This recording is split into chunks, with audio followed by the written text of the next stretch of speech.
آپ کو ایمان اور یقین حاصل ہو تو پھر دعا کریں اللہ اس پر استقامت عطا فرمائے، پھر اس پہ ڈٹ جائے۔ نبی پاک صلی اللہ علیہ وسلم نے فرمایا میں اس بات کا خوف نہیں کرتا کہ میری امت کمزور ہو جائے گی، اس بات کا ڈر نہیں کہ پیسے ختم ہو جائیں گے، نہ یہ خوف ہے کہ بھوکی مرے گی۔ حضور کس بات کا خوف ہے؟ تو نبی پاک نے فرمایا خوف یہ ہے کہ ان کا یقین کمزور ہو جائے گا۔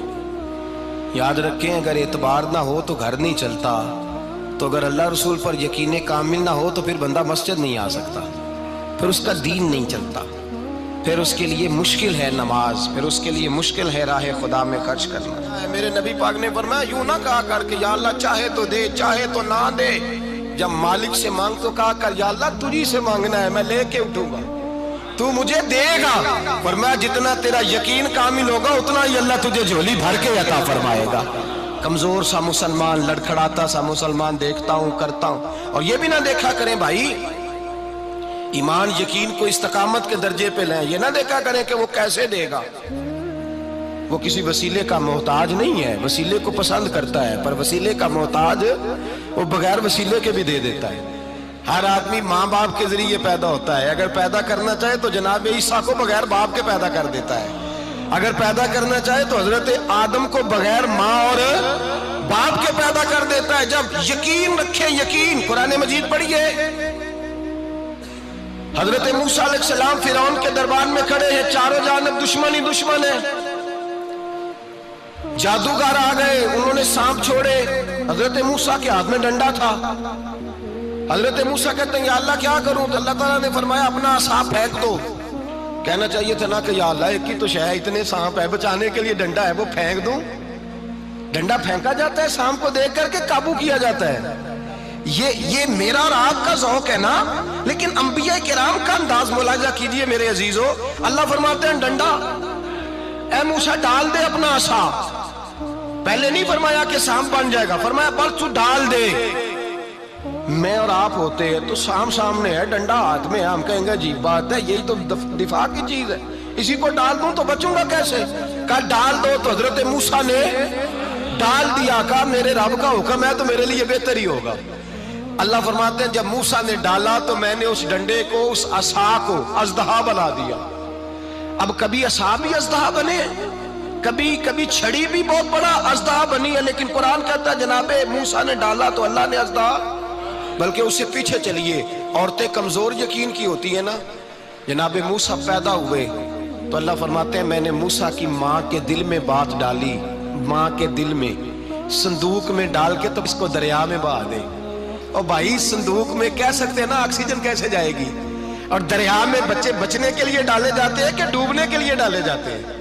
ماں کے دل میں یقین کمزور نہیں تھا ماں کا۔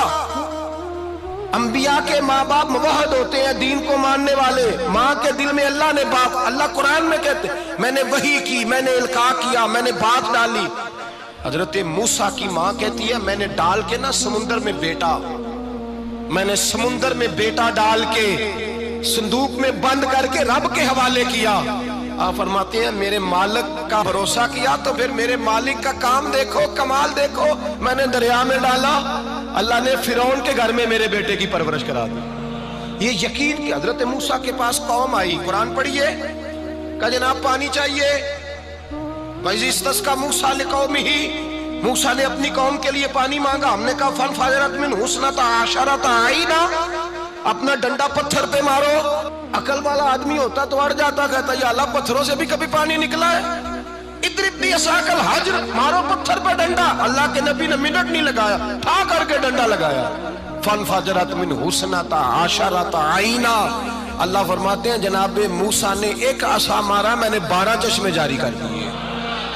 تو لے تو اللہ کرتا ہے، اللہ کہتا ہے پڑھ نماز روزی دوں گا، کہتا ہے سوچتا ہوں۔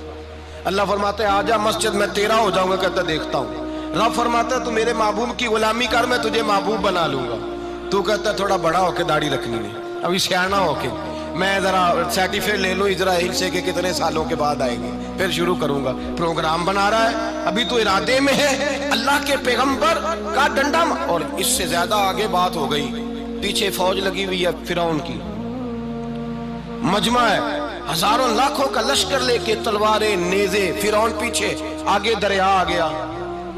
حضرت موسیٰ علیہ السلام کھڑے ہیں، اب کدھر جائیں؟ اللہ پاک نے فرمایا مارو ڈنڈا۔ کہاں؟ پانی پہ ڈنڈا مارو۔ اب حضرت موسیٰ علیہ السلام پانی پہ ڈنڈا مارے تو پانی ابھرے گا، اس سے زیادہ کیا ہوگا؟ پہلے پتھر پہ ڈنڈا مروایا تو پانی نکلا، اب پانی پہ ڈنڈا مروایا فَإِذْ فَرَقْنَا بِكُمُ الْبَحْرَ فَأَنْجَيْنَاكُمْ وَأَغْرَقْنَا آلَ فِرْعَوْنَ۔ اللہ فرماتے ہیں موسیٰ نے پانی پہ ڈنڈا مارا تو میں نے پانی میں رستے بنا دیے۔ ایک جگہ ڈنڈا مارا تو پانی نکل آیا، دوسری جگہ عصا مارا تو پانی خشک ہو گیا، 12 چشمے بن گئے، 12 رستے بن گئے دریا میں سے۔ حضرت موسیٰ علیہ السلام گزر گئے اور اللہ فرماتے ہیں فرعون بھی آیا تو اسے میں نے غرق کر دیا، اور وہ کھڑا دیکھتا ہی رہ گیا کہ بنا کیا ہے۔ جب یقین کامل نصیب ہوتا ہے، اعتماد کی دولت اللہ دیتا ہے، جب انسان کو یہ انشراح صدر ہو جاتا ہے کہ میری نجات خدا کے حکم میں ہے اور رسول اللہ کے قدموں میں ہے، جب اسے یہ انشراح حاصل ہوتا ہے تو پھر نماز کا لطف آتا ہے۔ غور کیجئے کیا جملہ کہہ دیا میں نے۔ پھر اسے نماز کا پھر اسے نماز بوجھ نہیں، بلکہ نماز نہ پڑھے تو اس پر بوجھ ہوتا ہے۔ پھر قرآن مجید اس کی روح کا ساتھی ہو جاتا ہے، پھر عبادات، تقوی، پرہیزگاری، پھر وہ ایک سنت کے چھوٹنے پر پریشان رہتا ہے جب یقین کی دولت نصیب ہوتی ہے۔ قرآن مجید فرقان حمید نے کہا ایمان لاؤ تو پھر ایمان پہ ڈٹ جاؤ، مسلمان بنو تو پھر اسلام پر۔ پھر یہ جو کمزوری ہے نا، یہ دیکھتے ہیں، کرتے ہیں، چلتے ہیں، ابھی کل، ابھی پرسوں، بہانے، ہیلے، ابھی میں نماز شروع کرتا ہوں، دیکھتا ہوں لا الہ الا اللہ محمد الرسول اللہ صلی اللہ علیہ۔ جب کسی نے کلمہ پڑھا تو اس پر پورا دین ضروری ہے، پورا۔ اب وہ یہ نہیں کہہ سکتا کہ تھوڑا تھوڑا کر کے آؤں گا۔ یقین کی دولت نعمت ہے۔ اللہ پاک قرآن مجید میں فرماتے ہیں ان الذین قالوا ربنا اللہ ثم استقاموا، جنہوں نے کہا کہ اللہ ہمارا رب ہے اور پھر وہ اس پر ڈٹ گئے، پھر اس پر وہ کہا تو ڈٹ گئے، کھڑے ہو گئے، نہیں اللہ ہی رب ہے، اللہ ہی دینے والا، اللہ ہی مالک، اللہ ہی ہمارا رازق ہے، رب ہی ہمارا سب کچھ۔ جب ڈٹ گئے تو فرمایا تتنزل علیہم الملائکہ، پھر میں ان کی مدد کے لیے آسمان سے فرشتوں کا نزول فرمایا کرتا ہوں۔ فرشتے کیا کہتے ہیں؟ اللہ تخافوا ولا تحزنوا، غم نہ کرنا، خوف نہ کھانا، وابشروا بالجنۃ التی کنتم توعدون، ہم تو تمہیں اللہ تبارک و تعالیٰ کی اس جنت کی خوشخبری دینے آئے ہیں جس کا رب نے تمہارے ساتھ وعدہ کیا ہوا ہے۔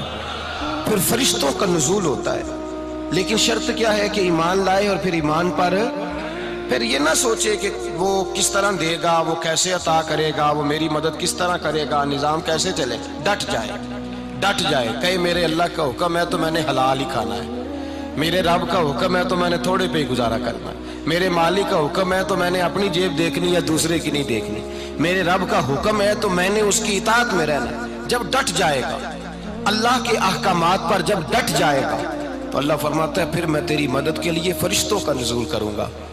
نبی پاک صلی اللہ علیہ وسلم نے فرمایا 2 دولتیں اگر کسی کو اللہ دے دے تو سمجھے اللہ نے اسے دنیا کی سب سے زیادہ دولت عطا فرما دی۔ یا رسول اللہ وہ کون کون سی چیزیں ہیں؟ فرمایا ایک جس شخص کو اللہ نے معاف کرنے کی دولت عطا کر دی، جو معاف کرنے لگ گیا، جس کی طبیعت میں درگزر آ گیا، جو معاف کرنے لگا، غلطیاں معاف کرنے لگا، جس کو ایک دولت یہ مل گئی۔ اور دوسرا میرے مصطفیٰ نے فرمایا جسے اللہ نے یقین کی دولت عطا فرما دی، جس کو یہ 2 دولتیں مل جائیں، ایک درگزر کرنا، دوسرا رب رسول پہ یقین کامل رکھنا، اسے کائنات کی ہر شے مل گئی۔ میرے نبی پاک نے فرمایا جب بھی دعا مانگو خدا سے یہ 2 نعمتیں مانگا کرو، عرض کیا کرو اے اللہ درگزر کی دولت عطا فرما، اے اللہ تو ہمیں یقین کی دولت عطا فرما، ایمان کی قوت اور پختگی نصیب فرما۔ میرے بھائی حضور نے فرمایا مانگ کے لو۔ کمزور ایمان والا شخص کسی کام کا نہیں ہوتا۔ جس آدمی کے ذہن میں شک کا بیج ایک دفعہ جنم لیتا ہے وہ آدمی تو غلام سے بدتر ہے۔ بے کیف سجدہ، روٹھی روٹھی سی عبادت، اس کی زندگی کیفیات سے خالی ہے۔ جس شخص کو پتہ چل جائے نا لوگ میرے مخالف ہیں، اس کا تو سجن رہتا ہی کوئی نہیں۔ اصل بات یہ ہوتی ہے کہ یہاں سوچ بیٹھا ہے کہ دنیا میرے خلاف ہے، یہاں مخالفت یہاں بیٹھ گئی ہے، دو بندے باتیں کر رہے ہیں تو پریشان ہے، میرے خلاف ہی لگے ہوئے ہیں، میری ہی بات ہو رہی ہے، کیونکہ اصل تکلیف کہاں ہے؟ اور اگر یہاں یقین کامل ہو گیا نا کہ سارے مجھ سے پیار ہی کرتے ہیں، تو پھر دو بندوں کو بات کرتا دیکھیں گے تو یہی سوچے گا میری تعریفیں کر رہے ہیں۔